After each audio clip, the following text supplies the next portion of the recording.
ನಮಸ್ಕಾರ education on ಕ್ಲೌಡ್ಗೆ ಸ್ವಾಗತ. ನಾನು ಹೇಮಪ್ರಿಯ. ಈಗ ನಮ್ಮ ಎಕನಾಮಿಕ್ಸ್ ಅರ್ಥಶಾಸ್ತ್ರವನ್ನು ಮುಂದುವರಿಸೋಣ. ಇಂಪಾರ್ಟೆಂಟ್ ನೋಟ್ಸ್ ಮತ್ತು ಕ್ವಿಕ್ ರಿವಿಷನ್. ಮ್ಯಾಕ್ರೋ ಎಕನಾಮಿಕ್ಸ್ ಡಿವಿಷನ್ನ ನೋಡ್ತಾ ಇದ್ದೀವಿ. ಅಧ್ಯಾಯ 6 open economy, macroeconomics. Macro ಎಕನಾಮಿಕ್ಸ್ನ ಓಪನ್ ಎಕನಾಮಿ ಚಾಪ್ಟರ್ನ ಮುಂದುವರಿಸೋಣ. ಏನೇನು ಇದೆ, ಏನೇನು ತಿಳಿತೀರಾ ಅಂತ ನೋಡೋಣ. ಪಾವತಿಗಳ ಬಾಕಿ, ಏನೇನು ಪಾವತಿಗಳು ಬಾಕಿ ಇದೆ ಅಂತ ನೋಡೋದಾದರೆ ನಾವು ಪಾವತಿಗಳ ಬ್ಯಾಲೆನ್ಸ್ ಅಂದರೆ ಏನು, ನೀವು ಏನು ಡೆಪಾಸಿಟ್ ಮಾಡ್ತಾ ಇದ್ದೀರ, ಬ್ಯಾಲೆನ್ಸ್ ಆಫ್ ಪೇಮೆಂಟ್ಸ್ BOP ಅಂತ ಕರಿತೀವಿ. ಬ್ಯಾಲೆನ್ಸ್ ಆಫ್ ಪೇಮೆಂಟ್ಸ್ BOP ಅಂದರೆ ಒಂದು ನಿರ್ದಿಷ್ಟ ಅವಧಿ ಅಂದರೆ 1 ವರ್ಷ ವಿಶ್ವದ ಇತರ ದೇಶಗಳ ನಿವಾಸಿಗಳ ನಡುವೆ ಸರಕುಗಳು, ಸೇವೆಗಳು ಮತ್ತು ಸ್ವತ್ತುಗಳಲ್ಲಿನ ವಹಿವಾಟುಗಳನ್ನು ದಾಖಲಿಸುತ್ತದೆ. ಸೊ ಇಲ್ಲಿ ಒಂದು ನಿರ್ದಿಷ್ಟ ಅಂದರೆ ಒಂದು ಸಮಯ ಅನ್ನೋದಿರುತ್ತೆ. ನಿರ್ದಿಷ್ಟ ಸಮಯ ಎಷ್ಟಕ್ಕೆ ಪೀರಿಯಡ್ ಅಂದರೆ ಪರ್ಟಿಕ್ಯುಲರ್ ಪೀರಿಯಡ್ ಆಫ್ ಟೈಮ್, ಅದು 1 ವರ್ಷ ಆಗಿರ್ಬೋದು. ಆ 1 ವರ್ಷದಲ್ಲಿ ಏನು ಮಾಡ್ತಾ ಇದ್ದಾರಂತೆ, ದೇಶದ ನಿವಾಸಿಗಳು ಎಲ್ಲರ ಜೊತೆ ಈ ಸರಕುಗಳು, ಸೇವೆಗಳು, ಈ ಸ್ವತ್ತುಗಳ ವಹಿವಾಟುಗಳಲ್ಲಿ ನಮಗೆ ಇದು ದಾಖಲೆ ಮಾಡ್ತಾ ಇದ್ದಾರೆ. BOP ಪಾವತಿಗಳ ಸಮತೋಲನ, ಬ್ಯಾಲೆನ್ಸ್ ಆಫ್ ಪೇಮೆಂಟ್ನ ನಾವು ಪಾವತಿಗಳ ಸಮತೋಲನ ಅಂತ ಕರಿತೀವಿ. ಖಾತೆಯ ಘಟಕಗಳು ಹೇಗಿದೆ ಅಂತ ನೋಡೋಣ. ಪಾವತಿಗಳ ಸಮತೋಲನ ಖಾತೆಗೆ ಪ್ರವೇಶಿಸುವ ವಹಿವಾಟಿಗಳನ್ನು 3 ವಿಶಾಲ ಖಾತೆಗಳ ಅಡಿಯಲ್ಲಿ ಗುಂಪು ಮಾಡಬಹುದು. ಸೊ ಇದು ಏನು ನಾವು ಡೆಪಾಸಿಟ್ಸ್ ಮಾಡ್ತಾ ಇದ್ದೀವಿ, ಈ ಸಮತೋಲನ ಖಾತೆಯನ್ನು ನಾವು 3 ಖಾತೆಗಳ ಅಡಿಯಲ್ಲಿ ನಾವಿಲ್ಲಿ ಗುಂಪು ಮಾಡ್ತಾ ಇದ್ವಿ. ಹೇಗೆ, ಯಾವುದು ಅಂತ ನೋಡೋಣ. 1 ಚಾಲ್ತಿ ಖಾತೆ, 2ನೇದು ಬಂಡವಾಳ ಖಾತೆ, 3ನೇದು ಅಧಿಕೃತ ಅಂತಾರಾಷ್ಟ್ರೀಯ ಮೀಸಲು ಖಾತೆ. ಫಸ್ಟ್ ಒನ್, ಚಾಲ್ತಿ ಖಾತೆ.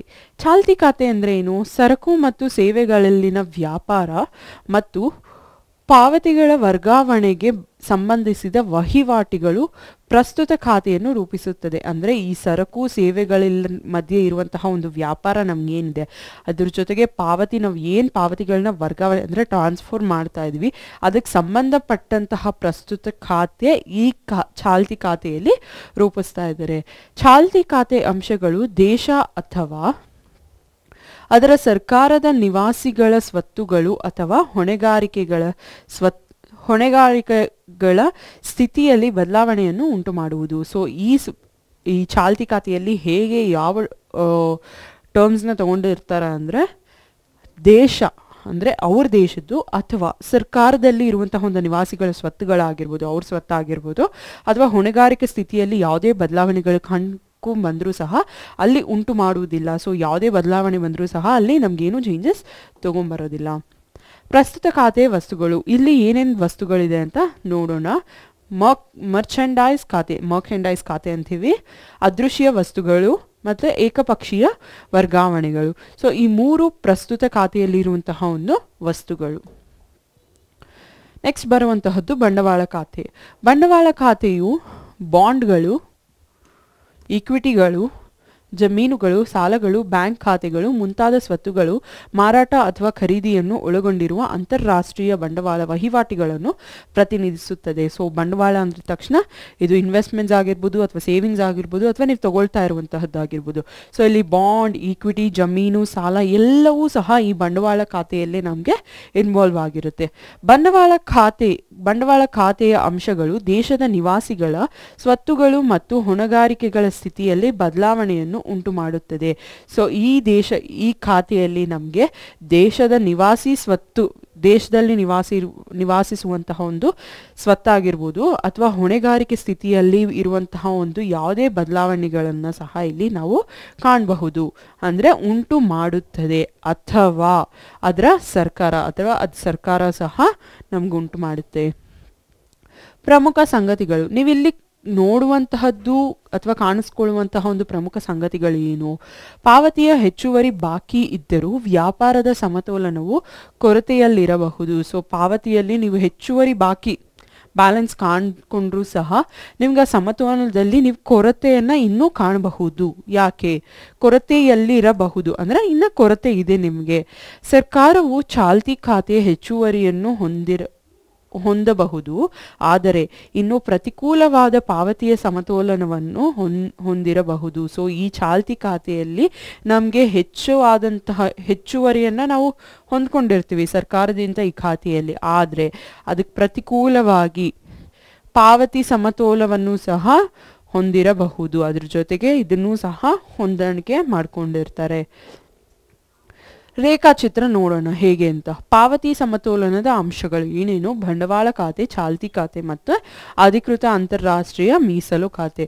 ಸೊ ಇದನ್ನ ನೋಡಿದ್ವಿ. ಸೊ ಈ ಬಂಡವಾಳ ಖಾತೆಯಲ್ಲಿ ವಿದೇಶಿ ಸಾಲಗಳು ಮತ್ತೆ ಮುಂಗಂಡಗಳು, ವಿದೇಶದಲ್ಲಿ ಮಾಡುವಂತಹ ಒಂದು ಸಾಲಗಳು, ವಿದೇಶಿ ಹೂಡಿಕೆ, ರೂಪಾಯಿ ಸಾಲ, ಸೇವೆಗಳು. ಚಾಲ್ತಿ ಖಾತೆಯಲ್ಲಿ ಸರಕು ಮತ್ತು ಸೇವೆಗಳ ರಫ್ತು ಮತ್ತು ಆಮದು, ಇಂಪೋರ್ಟ್ ಎಕ್ಸ್ಪೋರ್ಟ್ಸ್, ಏಕಪಕ್ಷೀಯ ವರ್ಗಾವಣೆಗಳು ಮತ್ತೆ ಅದೃಶ್ಯ ವಸ್ತುಗಳು. ಇದಿಷ್ಟು ನಾವು ಚಾಲ್ತಿ ಖಾತೆಯಲ್ಲಿ ಕಾಣಿಸ್ಕೊಳ್ತೀವಿ. ಅಂದ್ರೆ ಈ ಸಬ್ ಸೆಕ್ಷನ್ಸ್ ನಾವು ಪ್ರತಿಯೊಂದು ಖಾತೆಯಲ್ಲಿ ಕಾಣಿಸ್ಕೊಳ್ಳುವಂತಹ ಒಂದು ಸಬ್ ಸೆಕ್ಷನ್. ಇದು ಬಂಡವಾಳ ಖಾತೆಗೆ ಸೇರುತ್ತೆ, ಇದು ಚಾಲ್ತಿ ಖಾತೆಗೆ ಸೇರುತ್ತೆ. ಪಾವತಿಗಳ ಸಮತೋಲನವು ಯಾವಾಗಲೂ ಸಮತೋಲನವಾಗಿರುತ್ತದೆ. ಸೊ ಈ ಪಾವತಿ ನಾವು ಏನು ಪಾವತಿಸ್ತಾ ಇದ್ದೀವಿ ಆ ಸಮತೋಲನ ಎಲ್ಲವೂ ಸಹ ಯಾವಾಗಲೂ ನಮಗೆ ಸಮತೋಲನವಾಗಿರುತ್ತೆ.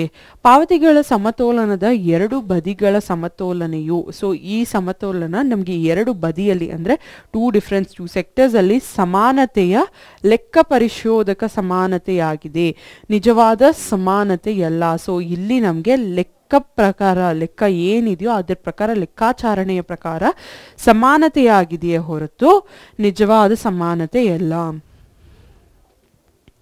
ಸಾರ್ವಜನಿಕರೊಂದಿಗೆ ಕರೆನ್ಸಿ. ಸೊ ಸಾರ್ವಜನಿಕರೊಂದಿಗೆ ಇರುವಂತಹ ಒಂದು ಕರೆನ್ಸೀಸ್ ಅಂದರೆ ವ್ಯಾಲ್ಯೂಸ್ ಏನೇನು ಅಂದರೆ ಇಂಡಿಯನ್ ರುಪೀಸ್, ಯೂರೋಸ್ ಆಗಿರ್ಬೋದು, ಅಮೆರಿಕನ್ ಡಾಲರ್ಸ್ ಏನಿದೆ ನೋಡೋಣ.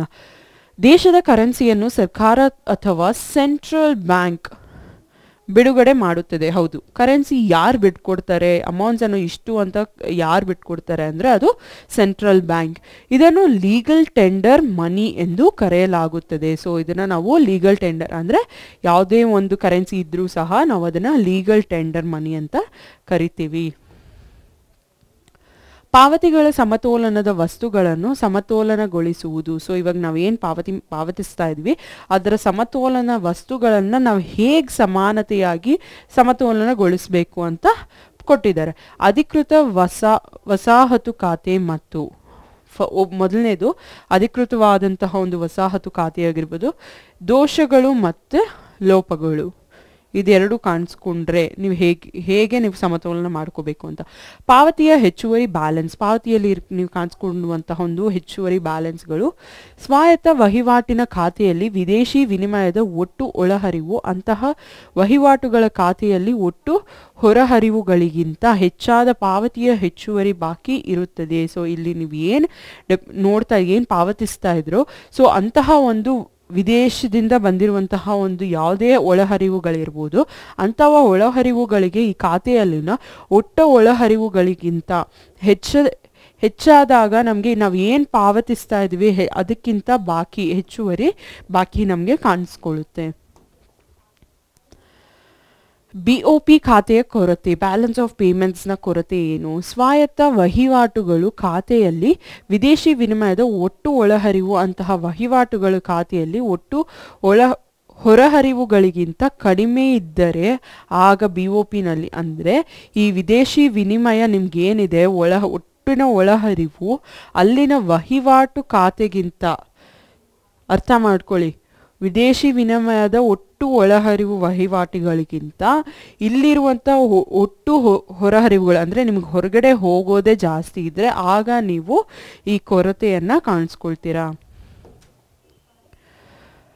ಪಾವತಿಗಳ ಸಮತೋಲನದ ಅಸಮತೋಲನದ ಕಾರಣಗಳು. ಪಾವತಿಗಳಲ್ಲಿ ಸಮತೋಲನ ಮತ್ತು ಅಸಮತೋಲನದ ಕಾರಣಗಳು ಏನೇನು? ನೈಸರ್ಗಿಕ ಕಾರಣಗಳು, ನೈಸರ್ಗಿಕ ವಿಕೋಪಗಳು, ಮತ್ತು ಯಾವುದೇ ರೋಗ ಹರಡುತ್ತದೆ. ಸೊ ಇದಿಷ್ಟು ಸಹ ನಮಗೆ ನೈಸರ್ಗಿಕ ಕಾರಣಗಳಲ್ಲಿ ಬರುವಂತಹ ಒಂದು 2 ಸಬ್ಸೆಕ್ಷನ್ಸ್, ಅಂದರೆ ನೈಸರ್ಗಿಕ ವಿಕೋಪಗಳು ಮತ್ತು ಯಾವುದೇ ರೋಗ ಹರಡುತ್ತದೆ. ಆರ್ಥಿಕ ಅಂಶಗಳು ಏನೇ ನಮ್ಮ ಆರ್ಥಿಕ ಅಂಶಗಳು? ಅಭಿವೃದ್ಧಿ ಚಟುವಟಿಕೆಗಳು. ಆರ್ಥಿಕದಲ್ಲಿ ನಮಗೆ ಅಭಿವೃದ್ಧಿ ಅಂದರೆ ನಾವು ಏನೇ ಒಂದು ಅಭಿವೃದ್ಧಿ ಪಡಿಸಬೇಕು ಅಂದರೆ ಅದಕ್ಕೆ ಬೇಕಾಗಿರುವಂತಹ ಒಂದು ಚಟುವಟಿಕೆಗಳು. ಮತ್ತು ಹಣದುಬ್ಬರದ ಹೆಚ್ಚಿನ ದರ. ಅಂದರೆ ಹಣ ಜಾಸ್ತಿ ಆಗ್ತಾ ಇದ್ದಂಗೆ ಅದಕ್ಕೆ ಹೆಚ್ಚಿನ ದರ ಆಗಿರ್ಬೋದು. ಮತ್ತು ವ್ಯಾಪಾರದ ಚಕ್ರ, ನಾವೇನು ವ್ಯಾಪಾರ ಮಾಡ್ತಾ ಇದ್ದೀವಿ ಅದಕ್ಕೆ ಇನ್ವಾಲ್ವ್ ಆಗಿರುವಂತಹದ್ದು. ವ್ಯಾಪಾರ ಪಾಲುದಾರರ ವೆಚ್ಚದ ರಚನೆಯಲ್ಲಿ ಬದಲಾವಣೆ. ಸೊ ವ್ಯಾಪಾರ ಪಾಲುದಾರರು ಇಲ್ಲಿ ನಮಗೆ ಕಾಣಿಸ್ಕೊಳ್ಳುವಂತಹ ಒಂದು ಎಕ್ಸ್ಪೆನ್ಸಸ್ ರಚನೆಯಲ್ಲಿ ಬರುವಂತಹ ಒಂದು ಬದಲಾವಣೆ ಆಗಿರ್ಬೋದು. ಆಮದು ಬದಲಿಗಳ ಅಭಿವೃದ್ಧಿ, ಇಂಪೋರ್ಟ್ಸ್ನಲ್ಲಿ ನಿಮಗೆ ಕಾಣಿಸ್ಕೊಳ್ಳುವಂತಹ ಒಂದು ಅಭಿವೃದ್ಧಿ. ರಾಜಕೀಯ ಅಂಶಗಳು, ಇದು ಆರ್ಥಿಕ ಅಂಶಗಳು ಒಂದಾದರೆ ರಾಜಕೀಯ ಅಂಶಗಳು ಏನು? ರಾಜಕೀಯದಲ್ಲಿ ಕಾಣಿಸ್ಕೊಳ್ಳುವಂತಹ ಒಂದು ಸ್ಥಿರತೆ. ವಿದೇಶಿ ವ್ಯಾಪಾರದ ಮೇಲೆ ರಾಜಕೀಯ ಪ್ರಭಾವ. ವಿದೇಶಿ ವ್ಯಾಪಾರಗಳಲ್ಲಿ ನೀವು ಹೇಗೆ ರಾಜಕೀಯ ಪ್ರಭಾವವನ್ನು ಬೀರಿಸ್ತೀರಾ? ಸಾಮಾಜಿಕ ಅಂಶಗಳು ಏನೇನು? ಪ್ರದರ್ಶನದಲ್ಲಿ ನೀವು ಏನೇ ಸಮಾಜದಲ್ಲಿ ನೀವು ಏನೇ ಪ್ರದರ್ಶನ ಮಾಡಿದ್ರೂ ಅದು ಹೇಗೆ ಪರಿಣಾಮ ಬೀರುತ್ತೆ? ಅಭಿರುಚಿ ಮತ್ತು ಆದ್ಯತೆಗಳಲ್ಲಿ ಬದಲಾವಣೆ. ನಿಮ್ಮ ಅಭಿರುಚಿ, ನಿಮ್ಮ ಟೇಸ್ಟ್, ಪ್ರಿಫರೆನ್ಸಸ್ ಹೇಗಿದೆ ಅದಕ್ಕೆ ಕೊಡುವಂತಹ ಆದ್ಯತೆ ಬದಲಾವಣೆಗಳಾಗಿರ್ಬೋದು. ಗಡಿಯಾಚೆಗಿನ ಪೂರ್ವಗ್ರಹಗಳು, ನಿಮ್ಮ ಇರುವಂತಹ ಒಂದು ಗಡಿ ಅದಕ್ಕಿಂತ ಹೊರಗಡೆ ಇರುವಂತಹ ಒಂದು ಪೂರ್ವಗ್ರಹಗಳು. ಉದಾಹರಣೆ, ವ್ಯಾಪಾರದ ಸಮತೋಲನವು 5,000 ಕೋಟಿ ರೂಪಾಯಿಗಳು. ಸೊ ನಿಮ್ಮ ವ್ಯಾಪಾರ ಸಮತೋಲನವಾಗಿ 5,000 ಕೋಟಿ ರೂಪಾಯಿ ಇದೆ. ಕೋಟಿ ರೂಪಾಯಿಗಳ ಕೊರತೆಯನ್ನು ತೋರಿಸುತ್ತದೆ. ಸೊ ಇಲ್ಲಿ ನಮಗೆ ಕೊರತೆ ತೋರಿಸ್ತಾ ಇದೆ. ಎಷ್ಟು? 5,000 ಕೋಟಿ ರೂಪಾಯಿಗಳ ಕೊರತೆ. ಮತ್ತು ಆಮದುಗಳ ಮೌಲ್ಯವು 9,000 ಕೋಟಿ ರೂಪಾಯಿಗಳು. 9,000 ಏನು ಆಮದು, ಇಂಪೋರ್ಟ್ಸ್. ರಫ್ತು ಮೌಲ್ಯ ಎಷ್ಟು, ಎಕ್ಸ್ಪೋರ್ಟ್ಸ್ ಎಷ್ಟು ಅಂತ ಕಂಡುಹಿಡಿಬೇಕು. ಪರಿಹಾರ, ವ್ಯಾಪಾರದ ಸಮತೋಲನ ಇಸ್ ಈಕ್ವಲ್ ಟು 5,000 ಕೋಟಿ ಬಂದಿದೆ, ಆಮದು ಮೌಲ್ಯ 9,000 ಕೋಟಿ. ವ್ಯಾಪಾರದ ಸಮತೋಲನ ಅಂದರೆ ಕೊರತೆ, 5,000 ಕೋಟಿ ನಾವು ನೋಡಿದ್ದು ಕೊರತೆ, ಇಸ್ ಈಕ್ವಲ್ ಟು ರಫ್ತು ಮೈನಸ್ ಆಮದು. ನಮ್ಗೆ ರಫ್ತು ಗೊತ್ತಿಲ್ಲ. ರಫ್ತು ಈ ಕಡೆ ಬಂದಾಗ ಆಮದು ಈ ಕಡೆ ಹೋದಾಗ ಪ್ಲಸ್ ಇರೋದು ಮೈನಸ್ ಆಗುತ್ತೆ. ಸೊ ಇದೆರಡು ನಿಮಗೆ ಈಕ್ವಲ್ ಆಗುತ್ತೆ. ನೋಡಿ ನಾನು ಇಲ್ಲಿ ತೋರಿಸ್ತೀನಿ ನಿಮಗೆ. ಸೊ ಇಲ್ಲಿ ನಾವು ನೋಡ್ತಾ ಇರುವಂತಹದ್ದು ಕೊರತೆ 5,000 ಇದೆ. ಕೊರತೆ 5,000ದಲ್ಲಿ ರಫ್ತು ನಮಗೆ ಗೊತ್ತಿಲ್ಲ, ಎಕ್ಸ್ ಅಂತ ಇಟ್ಕೊಳ್ಳೋಣ. ಮತ್ತು ಆಮದು, ಅಲ್ಲಿಂದ ನೀವು ಆಮದು ಎಷ್ಟು? 9,000. ಸೊ ಇದನ್ನು ನಾವು ಕಂಡುಹಿಡಬೇಕು, ಇದಿಲ್ಲೇ ಇರುತ್ತೆ. ಸೊ ಇದು ಈ ಕಡೆ ನಾವು ಕಂಡುಹಿಡಿಯೋದು ಎಕ್ಸ್ ಆಗಿರೋದ್ರಿಂದ ಈ 9,000 9,000 ಈ ಕಡೆ ಬಂದಾಗ ಅಂದರೆ 5,000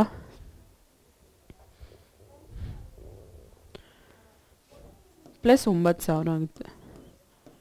ಇದು ಒಂದಾಗುತ್ತೆ. ಮತ್ತು ಕೊರತೆ ಇಸ್ ಈಕ್ವಲ್ ಟು ರಫ್ತು ಮೈನಸ್ ಆಮದು. ಸೊ ಇಲ್ಲಿ 5,000 ಇದೆ, ನಮಗೆ ರಫ್ತು ಗೊತ್ತಿಲ್ಲ, ಆಮದು 9,000 ಇದೆ. ಸೊ ಇದು ಈ ಕಡೆ ಬಂದಾಗ X is equal to minus 5,000 minus 9,000 minus X is equal to cut. ಸರಿ, ನೆಕ್ಸ್ಟ್ ನೋಡೋಣ. ಸೊ ಇಲ್ಲಿ ವ್ಯಾಪಾರದ ಸಮತೋಲನ ನಾವು ನೋಡಿದ್ದೀವಿ 5,000 ಕೋಟಿ ಇದೆ, ಮತ್ತು ಇಲ್ಲಿ ಆಮದು ಮೌಲ್ಯ 9,000 ಕೋಟಿ. ಫಾರ್ಮುಲಾ ನೋಡಿದ್ರೆ ನಿಮಗೆ ಈ ಫಾರ್ಮುಲಾನ ನಾವು ಹೇಗೆ ತಗೊಳ್ತೀವಿ ಅಂದರೆ ಇದನ್ನು ರಫ್ತುಗಳ ಮೌಲ್ಯ, ಅದರಿಂದ ನಾವು ಆಮದುಗಳ ಮೌಲ್ಯವನ್ನು ಕಡಿತ ಮಾಡ್ತೀವಿ. ಇವಾಗ ನಾವು ಕಂಡುಹಿಡಬೇಕಾಗಿರೋದು ರಫ್ತಿನ ಮೌಲ್ಯ. ಸೊ ರಫ್ತಿನ ಮೌಲ್ಯ ನಮಗೆ ಗೊತ್ತಿಲ್ಲ, ಎಕ್ಸ್ ಅಂತ ತಗೊಳ್ಳೋಣ. ವ್ಯಾಪಾರದ ಸಮತೋಲನ ಎಷ್ಟು? ವ್ಯಾಪಾರದ ಸಮತೋಲನ 5,000 ಕೋಟಿ. ಸೊ ವ್ಯಾಪಾರದ ಸಮತೋಲನ ನಮಗೆ 5,000 ಕೋಟಿ ಇದೆ. ಮತ್ತು ಆಮದುಗಳು ಎಷ್ಟು?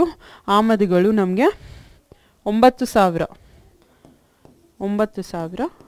ಕೋಟಿ. ಸೊ ನೀವು ಬರುವಂತ ಅಂದರೆ ಎಕ್ಸ್ ಅಂದರೆ ರಫ್ತು ಅಂದರೆ ಮೈನಸ್ 4,000 ಕೋಟಿ. ಇದೇನಿದು?